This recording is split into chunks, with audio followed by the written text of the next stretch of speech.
Olá IPCA, hoje é quinta-feira, dia 5 de dezembro de 2013. Estamos juntos há 550 dias lendo a Bíblia e hoje leremos o Salmo 110. Um salmo importantíssimo, o mais citado ao longo do Novo Testamento. As suas ideias e as suas afirmações são base para muita coisa do que virá posteriormente no cânon bíblico. Ele é citado muito no livro dos Atos dos Apóstolos e tem expressões fundamentais para o argumento, por exemplo, da carta aos Hebreus. E nós vemos este salmo sendo inclusive citado pelo próprio Senhor Jesus em relação à sua identidade messiânica. Então é mais do que apropriado que estudemos este salmo agora, enquanto estamos analisando a vida de Davi, o seu reinado, nos livros de Samuel e Crônicas, e a partir dos salmos desta época, lançando luzes também sobre o Natal e a chegada do Rei dos Judeus, o Senhor Jesus. Há muita controvérsia no estudo deste salmo. Muitos autores diferentes falam a respeito de muita coisa, mas nós vamos nos ater à perspectiva conservadora. A perspectiva conservadora é aquela que crê na inspiração, na inerrância da Bíblia e que toma como verdadeiras as interpretações posteriores do salmo. Por exemplo, discute-se muito quem seja o autor deste salmo. Muita gente diz que, embora o título seja Salmo de Davi, seja um salmo não que tenha Davi como seu autor, mas Davi como seu assunto. E isso costuma ser possível. O Salmo 122 é um exemplo de salmo que tem Davi como assunto e não como autor. Mas nós não concordamos com essa perspectiva, por quê? Porque o apóstolo Pedro diz que Davi é o autor do salmo lá em Atos 2:34, e o Senhor Jesus diz que Davi é o autor do salmo lá em Mateus 22:41-46. Então vai bastar para nós a afirmação de Pedro e a afirmação de Jesus de que Davi é o autor deste salmo. E isso já elimina um monte de alternativas de interpretação a respeito do salmo. É Davi quem está falando, e Davi está falando em tom profético. Se você vai, por exemplo, a Atos 2:30, você vê que Pedro chama Davi de profeta. Se você vai a 2 Samuel 23:2, você vê que Davi está falando como alguém cheio do Espírito Santo. E se você ouve o próprio testemunho de Jesus falando sobre Davi neste salmo, lá em Mateus 22:41-46, você vê que Jesus cita Davi como inspirado pelo Espírito Santo. Então, já eliminamos uma dificuldade aqui. É Davi o autor deste salmo, e ele está olhando para o futuro e falando a respeito do Messias, porque a Escritura reconhece Davi como profeta. Nós não estamos acostumados a pensar em Davi como alguém semelhante a Isaías, ou a Jeremias, ou a Ezequiel, porque para nós ele é o rei e um salmista. Mas a Escritura deixa claro para nós que quando Davi falou aqui, quando falou em outros lugares, ele sim profetizou. Ele escreveu palavra de Deus tão inspirada quanto escreveu Isaías, quanto escreveu Jeremias. E isso então resolve para nós boa parte do problema. Uma coisa que também mostra o quanto se trata de uma profecia, de um salmo que tem um tom profético e aponta para o Messias, é algo que não aparece na língua portuguesa. A expressão de abertura do salmo, disse o Senhor ao meu Senhor, esconde na sua tradução uma palavrinha importantíssima, que é a palavrinha oráculo. No original seria oráculo de Yahvé, oráculo de Jeová. E então, essa expressão oráculo estaria ligada a uma palavra pronunciada com autoridade profética. E que seria então declarada da parte de Deus para o Senhor, com letra minúscula do verso 1 aí. Para o objeto de... para a pessoa a quem o Salmo 110 está sendo endereçado. O que seria um oráculo? Bom, se você vai lá ver como foi a entronização, a unção e a entronização de Saul, por exemplo, em 1 Samuel 10, você vê que era costume, quando o rei era ungido, ele ser objeto de uma palavra profética, de uma declaração. Então Davi está, de maneira profética, porque ele é profeta, nós já vimos isso, está declarando alguma coisa a respeito do Messias, o seu descendente perfeito, que vai reinar para sempre, filho de Deus, conforme todas as associações que nós já temos visto. E Davi está na qualidade de profeta falando um oráculo a respeito deste rei, que é maior do que ele, que é senhor dele, porque Davi o chama de seu senhor aqui no verso 1. E o que é que Davi, na qualidade de profeta, fala a respeito do seu senhor? Ele fala duas coisas. A primeira é uma promessa que começa no versículo 1 e vai com seus argumentos e fundamentos até o verso 3. E a segunda é um juramento que começa no verso 4 e vai até o verso 7. Nessas duas coisas, na promessa e no juramento, você tem a palavra do que Deus está dizendo por boca de Davi como profeta, através de um oráculo, ao descendente real de Davi, o Messias, o ideal davídico de rei. E aí, o que se diz? Que ele é um rei, no verso 1, e que ele é um sacerdote, no verso 4. Essas são as ideias chaves do Salmo. Davi, falando como profeta, um oráculo, ao descendente real davídico perfeito e ideal, o Messias, dizendo: você é um rei vitorioso, versos 1 a 3, e você é um sacerdote para todo sempre, versos 4 em diante. Essa é a ideia básica.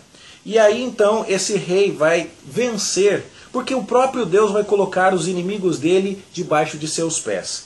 Deus vai dar o poder do seu cetro real para este Messias, para este Senhor, e vai dar a ele a oportunidade de dominar sobre os inimigos.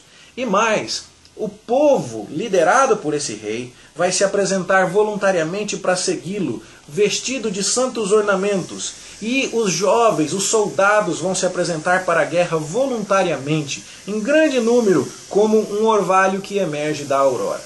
Ou seja, este Messias, que é o Senhor de Davi, que descende dele, mas que é maior do que ele, está aqui sendo objeto de uma profecia de Davi, de um oráculo, que diz: você vai reinar para sempre e vai triunfar sobre todos os seus inimigos.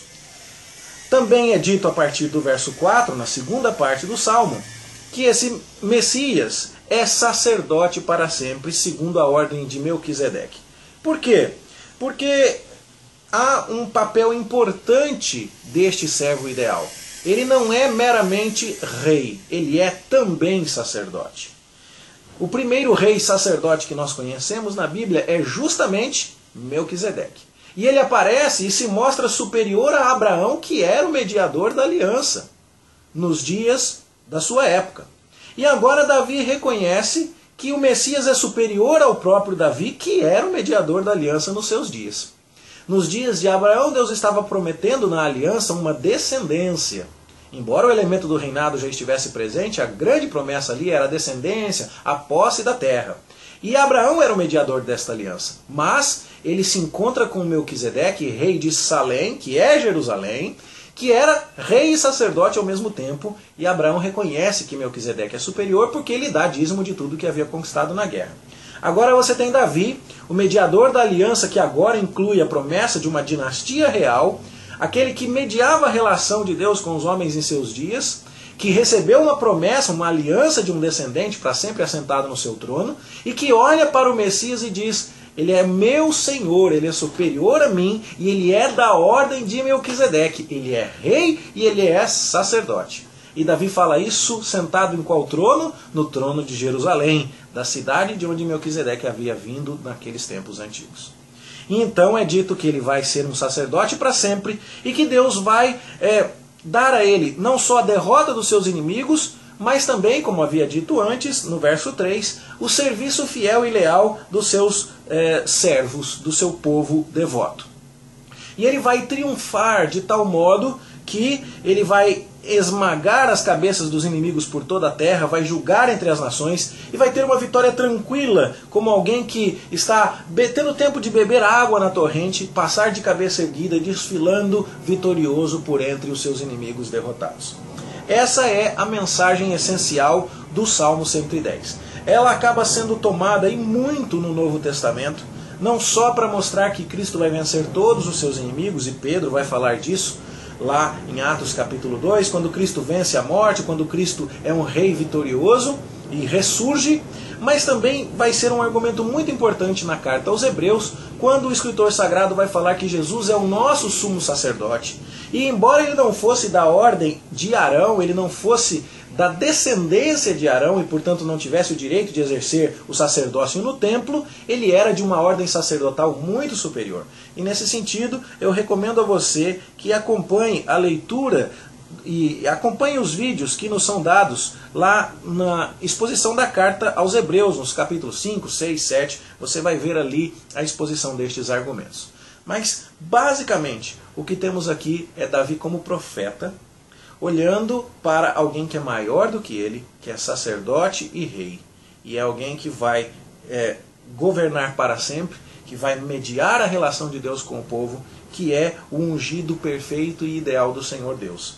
E isso é amplamente reconhecido pelos escritores do Novo Testamento, embora já tenha sido reconhecido pelos próprios judeus muito tempo antes da chegada de Jesus. E nós sabemos disso por quê? Porque o Senhor Jesus argumenta com os fariseus, e é muito interessante você acompanhar a interpretação que Jesus faz deste salmo. O Senhor Jesus interpreta este salmo e os fariseus não discutem, ou seja, eles sabiam que a interpretação estava correta, lá em Mateus 22, 41 a 46. Jesus chega e diz que o Messias era filho de quem? E eles respondem, de Davi. E aí Jesus diz, e como é que Davi diz que o Messias era maior que ele, porque chama ele de seu Senhor? E ninguém pôde responder a Jesus, porque todo mundo entendeu que Jesus interpretava corretamente este salmo. Ou seja, Davi está de fato olhando para o Messias. Isso vai excluir muitas das teorias de interpretação deste salmo, de que foi, por exemplo, um salmo composto para a entronização de Salomão, em que Davi estaria dizendo que Salomão agora como rei era senhor de Davi, que deixava de ser rei, e que isso se aplicaria primeiro a Salomão. Não. Vamos direto à interpretação mais contundente, mais clara para nós, a interpretação que Jesus apontou. Davi profeticamente está olhando para o Messias aqui e está dizendo, Deus fez uma promessa, você vai reinar e vai ser vitorioso. E Deus fez um juramento, você vai mediar a relação dos homens para comigo como rei e sacerdote ao mesmo tempo, segundo a ordem de Melquisedeque, aquele que Abraão reconheceu superior a si mesmo, Abraão, mediador da aliança em sua época, pagou tributos a esse rei de Salém. Davi, mediador da aliança em sua época, reconheceu e prestou homenagens a esse rei sacerdote também em Jerusalém.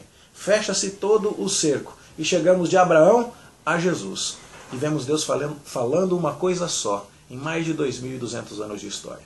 Isso é, mais uma vez, motivo para o nosso louvor ao Senhor, para o nosso reconhecimento de que Ele controla todas as coisas e que temos diante de nós um livro inspirado. Moisés, no ano 1400 a.C., escrevendo sobre Abraão no ano 2200 a.C., diz a mesma coisa que Davi no ano 1000 e que é reconhecida por Jesus no ano 30 da era cristã. Que coisa maravilhosa! Louvado seja Deus por nosso Senhor, Rei e Sacerdote Jesus Cristo. Que Deus abençoe a sua vida e que a leitura deste salmo te seja muito proveitosa como foi para o meu coração. É a nossa oração em nome de Jesus. Amém. Bom estudo para você. Amanhã a gente se encontra aqui outra vez, se Deus quiser. Até lá.